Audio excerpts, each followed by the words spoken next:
Welcome back to my channel. अस्सलाम वालेकुम friends, कैसे हैं आप सब? उम्मीद करते हैं सब ठीक ठाक होंगे, खैर वाफियत से होंगे। तो आज की वीडियो जो आपके साथ शेयर करने वाली हूँ स्किन ब्राइटनिंग टोनर के ऊपर है। ये टोनर आपने कैसे तैयार करना है। खीरे का रस लेना है, इसमें 1/4 चम्मच हल्दी पाउडर ऐड करना है।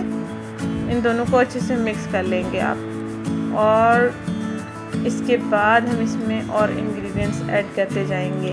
हमने इसमें ऐड करना है 2 चुटकी बराबर बेकिंग सोडा। अक्सर लड़कियों के कमेंट्स आए होते हैं बेकिंग सोडा तो स्किन को डैमेज कर देगा, बालों को डैमेज कर देगा। ये डैमेज नहीं करता, सिर्फ और सिर्फ ब्लड सर्कुलेशन को बढ़ाता है और डेड स्किन सेल्स जो होते हैं उनको रिमूव करता है और स्किन को एक अच्छा टोन दे देता है। और जब जैसे ही बालों में सर्कुलेशन बढ़ती है ब्लड की, तो बालों की ग्रोथ होना शुरू हो जाती है।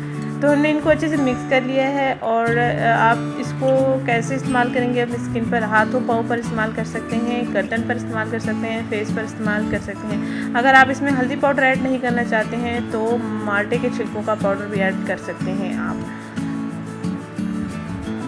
और कॉटन लेना है आपने, कॉटन बाल बनाकर इसको अपने स्किन पर अप्लाई करना है।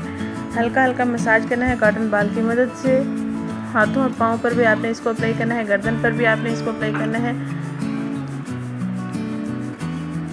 ये देख सकते हैं हमारे पास एक अच्छा सा मिक्सर तैयार हो चुका है। अब आप इसको स्किन पर अप्लाई कर लेंगे कॉटन बाल की मदद से। हाथों पर भी इस्तेमाल करेंगे, नेक पर भी इस्तेमाल करेंगे। अगर आपकी नेक पर मैल है या चेहरे पर पिगमेंटेशन है या एक्नी है या आपकी स्किन पर डार्क स्पॉट्स बहुत ज़्यादा हैं, स्किन 2 टोन हो चुकी है, सन बर्निंग है स्किन पर पसीना बहुत ज़्यादा आता है या स्किन पर इचिंग होती है, तो आपने इसको अप्लाई कर लेना है। हफ्ते में 3 से 4 दिन इसको लाजमी इस्तेमाल करें।